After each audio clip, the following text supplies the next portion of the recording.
청취자 여러분 안녕하십니까. YTN 뉴스 FM 수도권 투데이의 장원석입니다. 월요일부터 봄비치고는 거센 빗줄기가 쏟아지면서 벌써 몸과 마음이 지치지 않으셨는지 걱정입니다. 어제 오후에는 한강에서 멍때리기 대회가 열렸다고 하네요. 이번이 벌써 5회째인데 이미 많은 분들에게 입소문이 난 제법 유명한 대회죠. 주로 10대에서 20대 젊은 층이 우승을 하고 있는데요. 이번에도 어김없이 중학교 2학년 여학생이 가장 오랜 시간 잡생각 없이 멍하니 있었다고 합니다. 실제로 아무 생각 없이 뇌를 쉬게 해주는 것이 뇌 건강이라든지 심리적으로 유용하다고 하죠.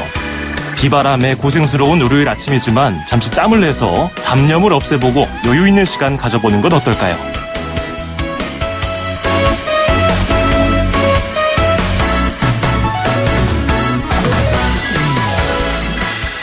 오늘 수도권 투데이가 선정한 이슈는 코레일과 SR의 통합 움직임입니다. 수서 고속철도 SR 2016년 말에 출범해서 개통한 지 1년이 조금 넘은 시점인데요. 공공성 강화냐, 경쟁력 강화냐 여러 가지 의견이 엇갈리고 있습니다. 잠시 뒤 투데이 포커스에서는 이영수 사회공공연구원 연구위원 연결해서 관련 이야기 나눠보겠습니다. 자, 현재 전국적으로 비가 내리고 있는데요. 제주와 서해도서는 호우특보가 발효 중입니다. 서쪽 일부 지방부터 오늘 늦은 오후부터 밤 사이에 소강 상태를 보일 것으로 보입니다. 제주는 내일 새벽, 지리산과 남해안 중심으로는 오늘 오후부터 내일 오전까지 20mm 내외의 강한 비가 더 내리겠습니다. 비는 내일 아침에 서쪽 지역을 시작으로 낮에는 대부분 그칠 것으로 보이는데요. 동해안 지역은 내일 저녁까지 비가 이어질 것으로 보입니다. 오늘 서울 한낮 기온은 12도, 대구가 13도, 대전 14도, 광주 18도까지 오르겠습니다. 앞서 말씀드렸던 멍하니 있기, 이른바 멍때리기. 언뜻 보면은 답답하거나 한심해 보일 수도 있는데요. 뇌가 잠시 쉬고요. 마음도 쉬어주는 영혼의 휴식이라는 생각도 듭니다. 첫 곡 나가는 동안만이라도 잠시 운전하는 분들 빼고요. 멍하니 있어보는 건 어떨까요? 밥 딜런의 Don't Think Twice It's Alright 띄워드리면서 2018년 4월 23일 수도권 투데이 시작합니다.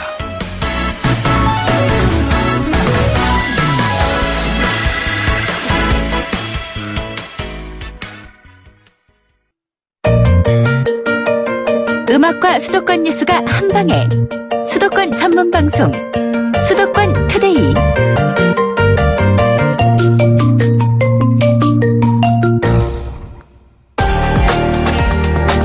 투데이 포커스.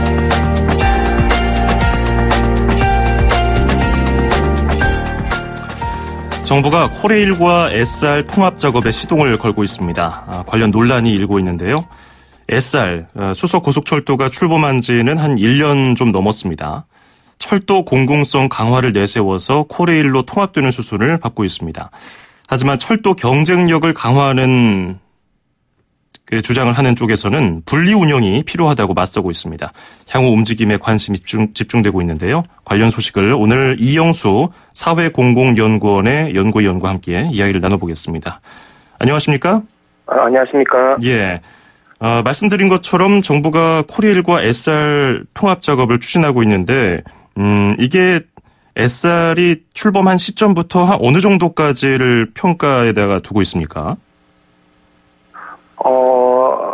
예. 그때 이제, 물론 SR이 이제 설립된 지 1년밖에 안 됐지만, 예. 이 코레일과 SR의 이 분할 문제는 이명박 정부와 박근혜 정부 때부터 논란이 되었고요. 그래서 그 당시 많은 논쟁점이라는 문제점이 지적되었기 때문에, 그리고 1년 정도 지났다고 해서 기한을 잡다고 얘기할 수 있겠지만, 그 1년 조금 더 사이에 그때 우려했던 문제점들이 이제 나타나고 있기 때문에, 예. 이러한 정부 움직임이 그렇게, 잘못됐거나 빠르다고 생각하지는 않습니다. 네. 그렇군요. 좀 성급하다, 이제 1년 갓 지났는데 1년 정도의 성과를 가지고 평가하는 것은 이르지 않냐, 이런 주장에 대해서 말씀을 드려봤고요. 네.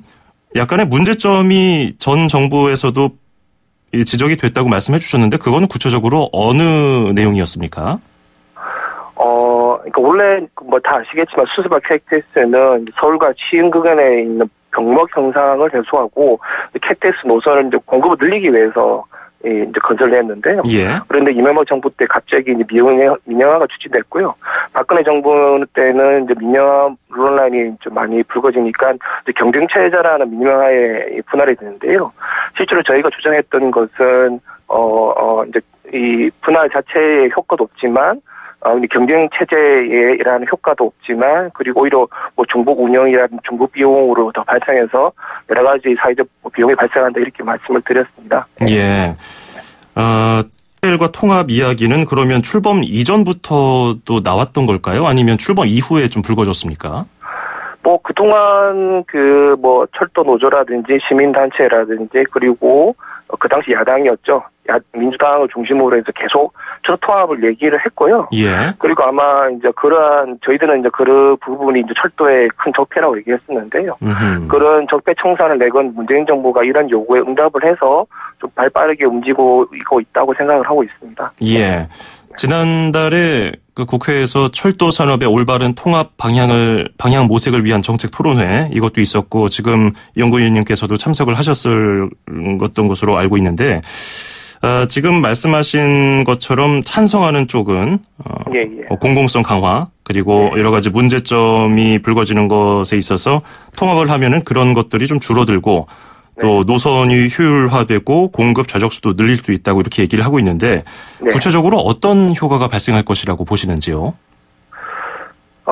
지금 드러나고 있지만 이제 SR이 분할이 되면서 이제 코레일의 이제 수익이 좀 많이 악화가 됐지 않습니까? 예. 그런데 이제 코레일 같은 경우에는 이 일반 철도 같이 운영하고 있기 때문에 이렇게 코레일 자체의 경영이 악화되면 그 일반 철도를 이제 폐지를 하려는 움직임을 보일 수 있는데 실제로 SR이 분할이 되고 그런 움직임이 이제 보여졌고요.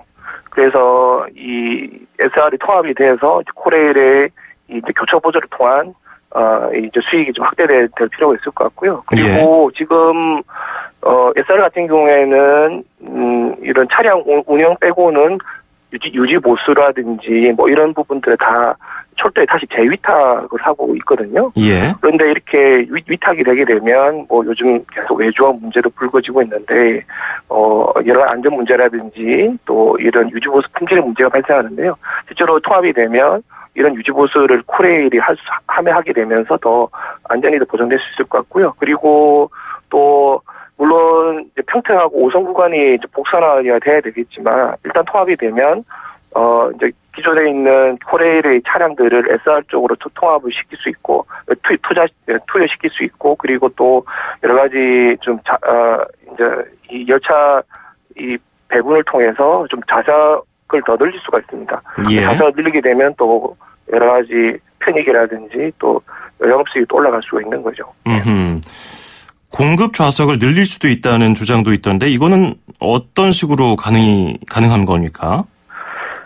그러니까 일단은 통합하게 되면 이 KTX1 차량 이제 코레일 자료에 의하면 뭐 통합 운영하게 되면 뭐 좌석 회전율이 향상되어 약 45회 열차 운행이 증가되고 SRT에 없는 이제 KTX1 차량을 수수발이 투입이 되면서 뭐 약 27,000석의 추가 좌석이 공급되어 가능하다고 얘기를 하고 있는데요. 예. 쉽게 얘기하면 이제 이 더 수송량이 더 나은 코레일 차량을 SRT 쪽에 투입을 해서 그리고 지금은 어쨌든 적절하게 이 이제 선로 배분권을 이제 행사하고 있는 그런 것들을 뭐 코레일 중심으로 하게 되면 뭐 좌석 공급이 늘어난다는 얘기인데요. 그런데 아까도 얘기했지만 평택 5선 구간 자체가 지금 선로가 포화 상태라서 이 부분이 좀 복선이 되어야지만 열차 공급이 확실히 늘어날 수는 있을 겁니다. 하지만 그래도 일단 통합이 되면 뭐 좌석 수가 늘어나는 거는 뭐 확실한 것 같고요. 예, 그 부분이 전제가 돼야 어느 정도 좌석 문제라든지 편의성이 확보가 된다는 말씀이신데, 근데 애초에 수서 고속철도 SR을 도입할 때 이제 철도 경쟁 체제가 도입되면서 여러 가지 이점이 생긴다고 정부에서도 여러 가지 홍보를 했고 또 SR에서도 그렇게 얘기를 했고요. 그래서 어떤 운영적인 문제에서 돈이 많이 들어서 회사가 힘들더라도 어쨌든 함부로 뭐 기차 요금을 올린다든지 서비스 품질을 저하시킨다든지 할 수 없는 것 때문에 고객이 혜택을 볼 것이다. 이런 주장이 힘을 얻었었는데 만약에 통합이 되면은 이런 부분들이 좀 떨어지는 거 아닐까요? 그러니까 실제로 그 경쟁 체제의 효과가 이제 요금 인하라든지 뭐 서비스 향상을 얘기를 하는데요. 예. 그런데 이제 그런 지적은 이 공기업에 대한 이해가 좀 저는 적다고 보는데요. 예. 예를 들어서 왜냐하면요, 공기업에 대해서 우리나라 정부 통제 상당히 강합니다. 그래서 이 요금 인하 문제는 결국 이 정부의 정책과 연결되어 있는데요. 예를 들어서 코레일이 이제 이 박근혜 정부 때 그 여러 가지 할인 제도를 폐지하고 요금을 좀 올렸던 이유는 계속 그 박근혜 정부에서 북코레일에게 이제 부채 절감을 계속 강요하게 주문을 했던 거거든요. 예. 계속 부채 절감을 강요하게 주문하다 보니까 인력을 감축한다든지 외절 확대한다든지 요금 인상을 하고 요금 할인 혜택을 폐지했던 거죠. 그런 경영 정책을 펼쳤다는 거죠. 그러니까 이 우리나라 같이 이제 공기업에 대한 통제가 강한 나라에서는, 강한 곳에서는 어떤 이제 민간 기업처럼 그러한 뭐 경쟁의 효과보다는 정보 정책이 더 우선할 수 있는데요. 그런 측면에서 요금 인상 문제는 그렇게 봐야 되는 거죠. 그러니까 SRT가 또 분할 운영됐을 때 요금을 10% 인하했던 것은 사실은 뭐 경쟁 체제 이전에 정부가 그렇게 설정을 했던 거죠. 예. 코레일 자체가 상대적으로 정부의 이 정책에 의해서 요금이 좀 상당히 높은 상태에서 SRT는 그만큼 더 낮은 이 요금을 또 받을 수 있었던 거고요. 그리고 아까 얘기했듯이 SRT 같은 경우에는 KTX만 운영하고 있는데 반면 코레일 같은 경우는 일반 철도를 전체적으로 운영하고 있는 건데요. 이런 기준이 다른 이 잣대를 대고 이 경쟁이 가능하다는 자체도 뭐 좀 저는 적당하지 않다고 생각드는데요. 그러니까 제가 계속 어제 말씀드리고 싶은 것은 뭐 경쟁을 통한 효과라는 것은 물론 경제학적으로 뭐 증명은 될 수 있겠지만 이게 민간 기업이 아닌 공기업에 특히 루이나처럼 정부 정책이 많이 관찰되어 있는 공기업 공공 부분에 있어서의 일을 그대로 적용하기 어렵다는 거죠. 그런 측면에서 보면 요금 인상 문제도 뭐 경쟁의 효과라기보다는 뭐 정부 정책에 좀 기인했다고 봐야 될 것 같고요. 예. 그리고 두 번째로 뭐 서비스 향상을 얘기하고 있는데 사실 서비스 이런 공공 부분에서의 서비스 향상이 되려면 뭐 예를 들어 승무원들이 뭐 무릎 꿇는다고 그게 서비스 향상이 되는 게 아니라 적정한 인력이라든지 유지 보수 인력이 투입돼야 되는데요. 아까 얘기했듯이 이제 보수 정부 내에서 이러한 인력 감축이 부채 절감 위한 인력 감축이 대대적으로 행사되면서 그런 서비스가 못 미쳤던 거죠. 그래서 저는 이러한 이 뭐 요금 문제라든지 서비스 문제가 경쟁 체제의 효과라고 얘기하기보다는 정부 정책이 기인했기 때문에 좀 다르게 봐야 된다. 공공 부분에서 다르게 봐야 된다. 좀 말씀드리고 싶습니다. 예.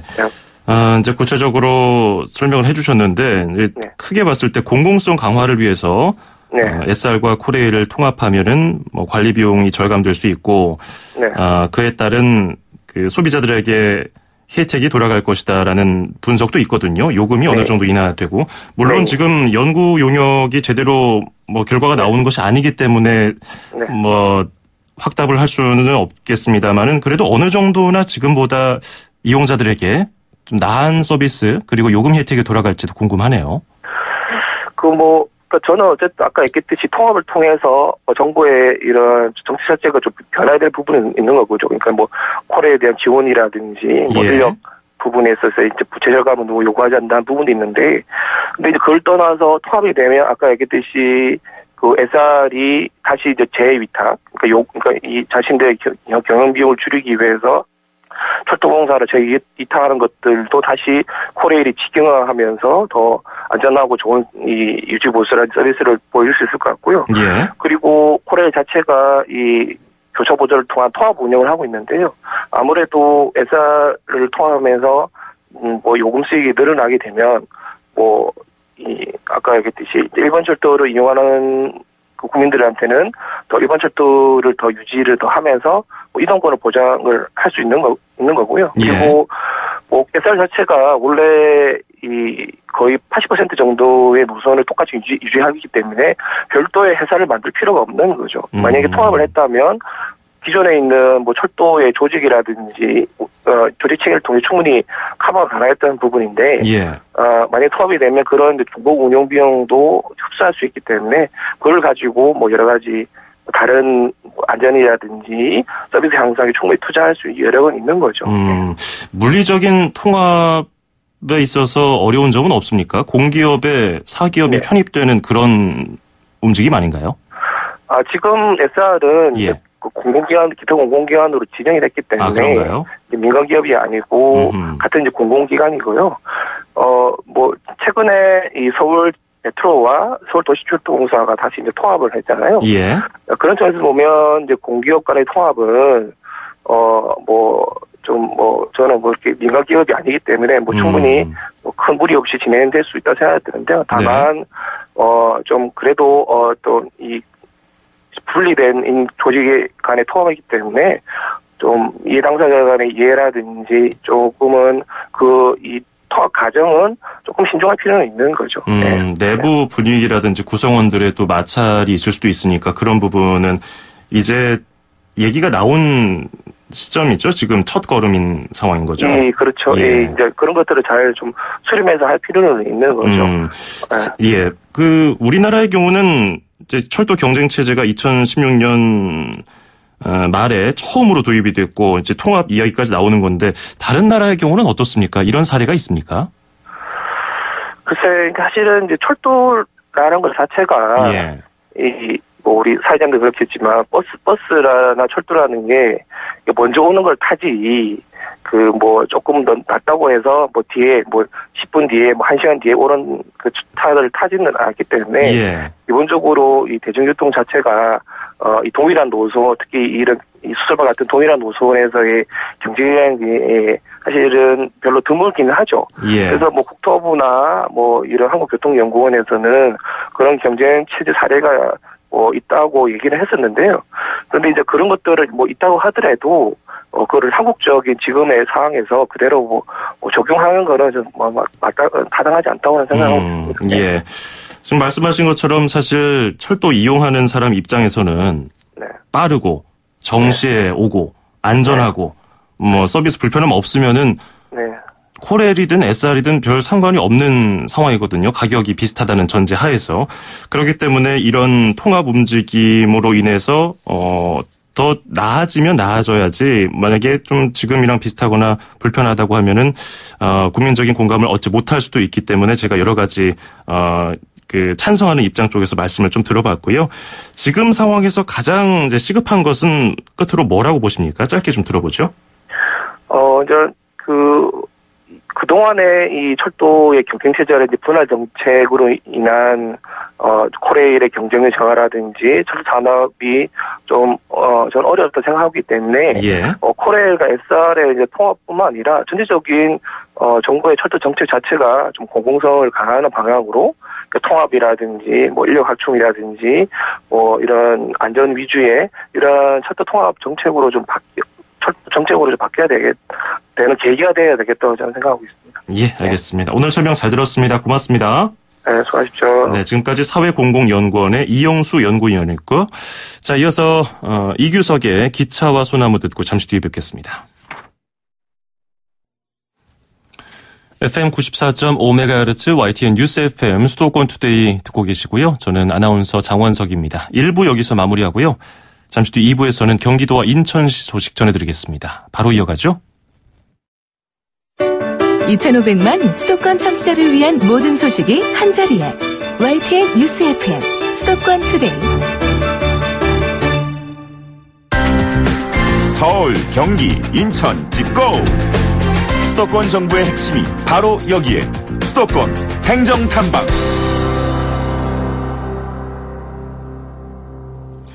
수도권 행정탐방 월요일 순서 경기도로 가보겠습니다. 경기도 정창섭 무한돌봄팀장 전화 연결돼 있습니다. 정 팀장님 안녕하세요.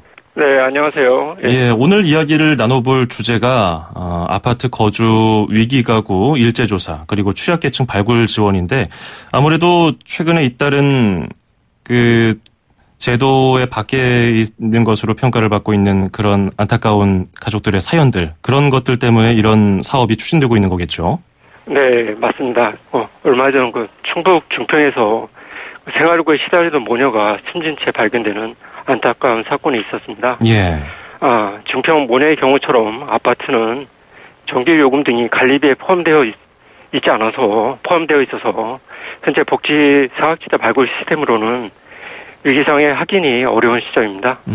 이에 경기도는 증평 모녀 사망과 같은 기권을 막고자 발굴 시스템으로 확인이 어려운 도내 아파트 위기 가구에 대해서 일제 조사에 나서게 되었습니다. 예, 이번에 그 충북 증평에서 안타까운 사연이 들려왔는데 이때도 뭐 차량이 등록이 돼 있기 때문에 뭐가 안 되고 또 어떤 사소한 것들인데 그런 그 말씀하신 것처럼 전기비라든지 가스비 같은 공공요금이 관리비에 포함되어 있기 때문에 이게 사각지대에 있어서 이런 사람들을 어떻게 찾아낼 것이냐 이런 고민이 있었는데 결국 이번에 경기도에서는 이런 조사를 시행하는군요.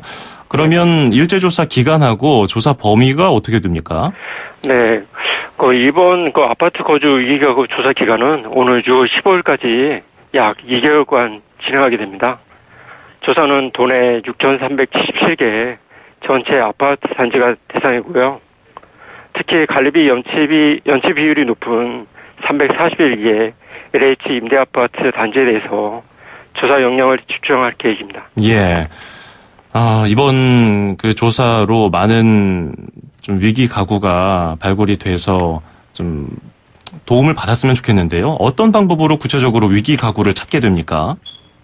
네, 위기 가구 발굴은 읍면동 맞춤형 복지팀을 중심으로 해서요.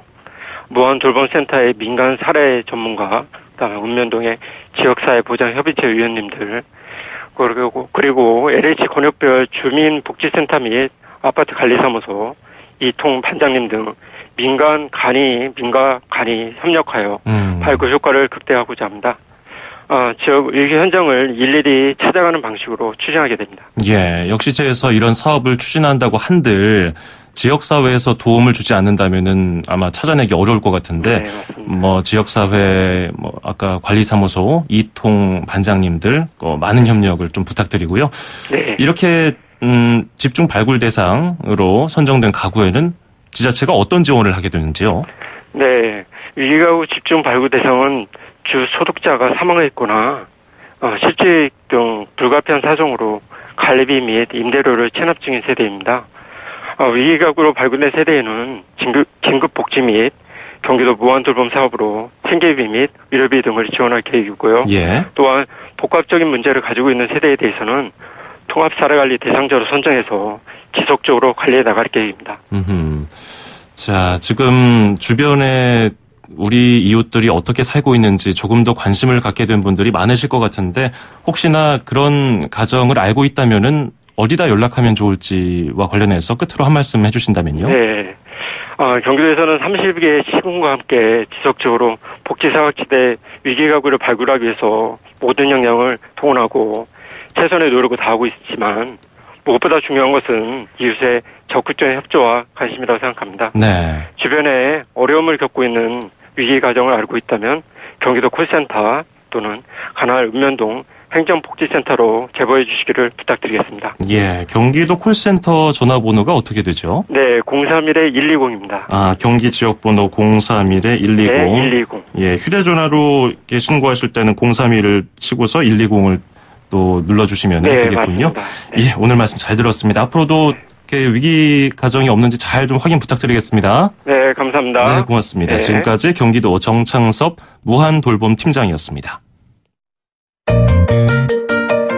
음악과 수도권 뉴스가 한방에 수도권 전문 방송 수도권 투데이.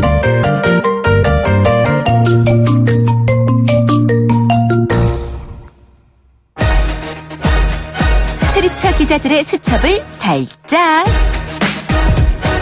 가장 빠른 수도권 소식을 전해드립니다. 여기는 출입처입니다.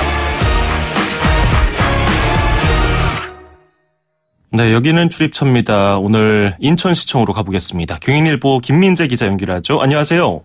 네, 안녕하세요. 김민재입니다. 예, 한국GM 사태가 인천에 영향을 크게 주고 있는데 그야말로 폭풍전야입니다. 오늘 오후 5시까지인데 한국GM 노사의 임단협 교섭이 타결되지 않으면 이사회 측이 법정관리 신청 결정이 불가피하다고 밝혔습니다. 현재까지 진행 상황 좀 설명해 주시죠. 네, 유동성 위기에 빠진 한국GM의 법정관리 신청 여부가 오늘 한국GM 이사회에서 최종 결정됩니다. 한국GM 이사회는 GM 본사가 데드라인으로 정한 지난 20일 법정관리 안건을 처리하려 했지만 이를 오늘 저녁으로 미뤘습니다. 노사의 협상 결과를 보고 최종 방침을 결정하겠다는 겁니다. 쟁점은 희망퇴직자를 제외한 군산공장 근로자 680명의 고용 문제, 그리고 부평공장 심차 배정 문제와 복리후생비 축소 등 3가지입니다. 한국GM 노사는 오늘 밤새 물밑 교섭 작업을 벌여 어느 정도 의견차를 좁힌 상태고요. 4시간여 전인 오전 5시께 협상을 재개했습니다. 그렇지만 결과는 섣불리 예측할 수는 없는 상황입니다. 이와 관련해 산업은행은 한국GM의 계속 기업 가치가 청산 가치보다 큰 것으로 나타났다는 내용의 실사 중간 보고서를 정부 고위 관계자들에게 전달한 것으로 알려졌습니다. 예. 다만 27억 달러 규모의 차입금 출자 전환 등 GM 본사가 공언한 지원 계획과 노사 간 자구 계획 합의가 이뤄져야 한다는 조건부 결과입니다. 예.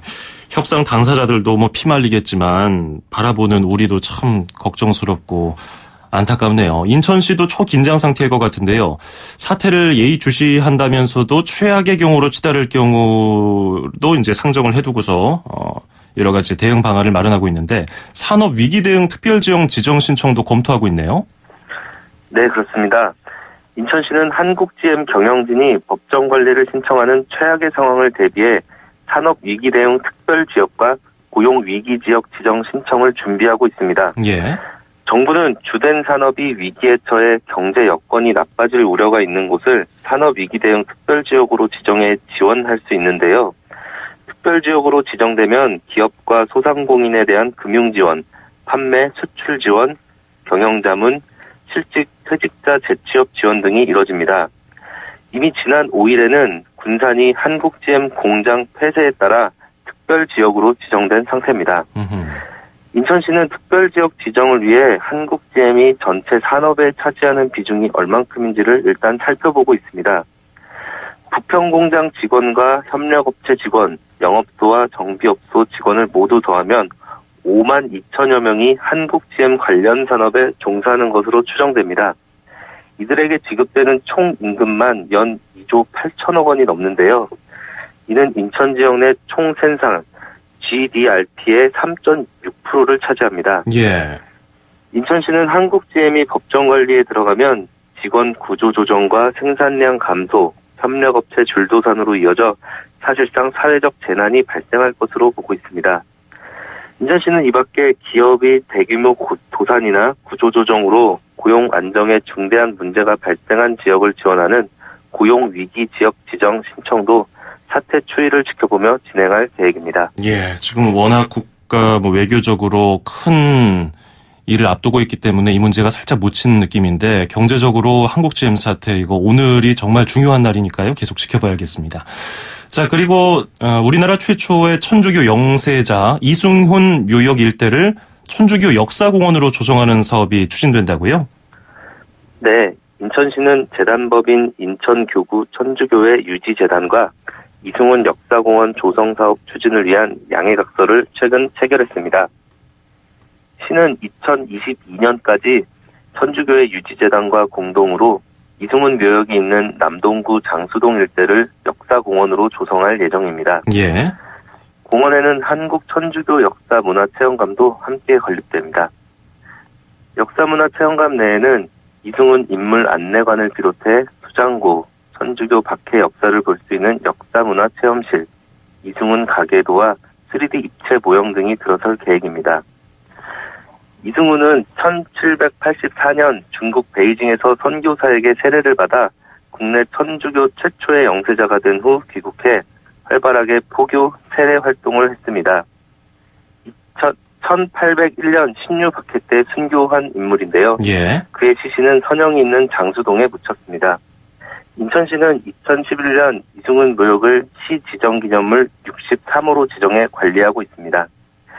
인천시는 천주교 역사공원이 조성되면 국내 대표적인 순례 명소이자 관광지로 자리매김할 것으로 기대하고 있습니다. 네.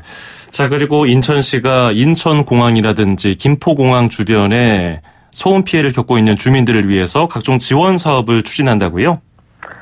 네, 그렇습니다. 인천시는 공항 소음 대책 지역 주민 지원에 관한 조례를 제정해 오늘부터 지원 사업을 시행합니다. 이번 조례는 인천공항과 김포공항 주변에서 소음 피해를 보는 주민들을 위해 인천시가 주민 지원 사업비를 부담한다는 내용입니다. 그동안에는 공항 측과 군구 기초단체만 사업비를 부담했는데요. 여기에 인천시가 동참하겠다는 겁니다. 인천시는 2022년까지 27억 원의 보조금을 마련해 주민 지원 사업에 사용할 계획입니다. 또 재정이 열악한 군구에 주민 지원 사업 예산을 지원하고 소음 피해 지역 주민의 삶의 질 향상에 주력할 방침입니다. 인천에서 공항 소음 대책 지역으로 분류된 곳은 인천공항 영향권인 중구와 옹진군 일대, 김포공항 영향권인 계양구 일대로 지원 대상은 5,380가구입니다. 네, 오늘 소식 여기까지 듣죠. 고맙습니다. 네, 감사합니다. 네, 지금까지 경인일보 김민재 기자였습니다. 수도권에서 일어나는 모든 소식을 함께합니다. 수도권 투데이. 길에서 보고 듣는 세상, 뉴스에서 접한 궁금한 점들, 운전하면서 겪는 희로애락, 생활 속 이야기를 풀어주세요. 세상 사는 이야기 함께 나눠보는 운수대통, 만사형통, 통통 메시지.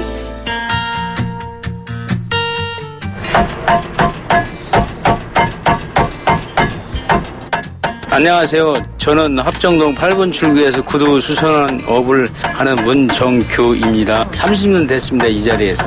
구두 수선 장인이라고 사람들이 그렇게 얘기하니까 그냥 장인이라고 하죠. 봄철에는 지난 겨울에 신었던 신발들 관리 차원에서 갖고 오는 신발도 있고, 여성 손님분들은 세분 맞이해서 산뜻하게 깨끗한 신발들 많이들 갖고 오죠. 봄철이 가장 우리한테는 바쁜 때죠.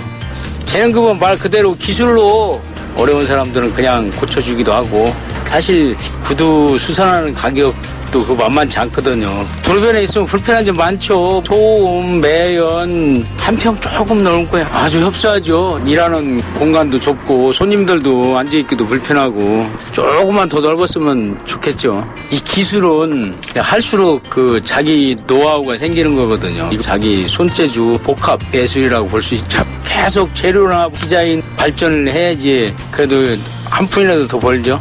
여럿이 더불어 행복하게 사는 세상, 그런 세상을 바랍니다.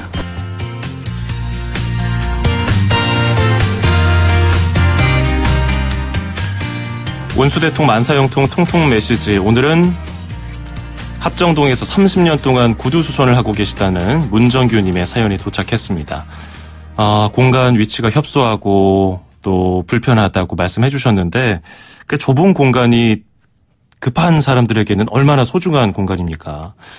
급할 때 꼭 구두를 보면은 영 시원찮고요. 또 중요한 날에 구두가 망가집니다. 꼭 평상시에는 괜찮다가, 그런 분들에게 정말 소중한 그런 희망을 주고 또 도움을 주는 그런 공간인데, 문정규님께는 30년 동안 온갖 희로애락이 스며든 그런 공간일 것 같습니다.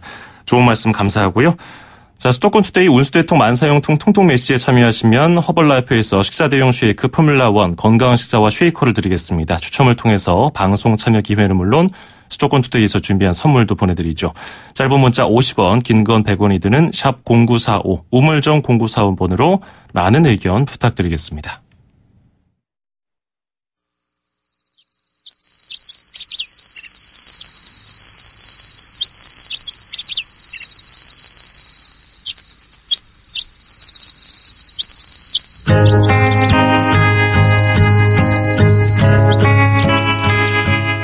월요일에 참 바쁘실 겁니다.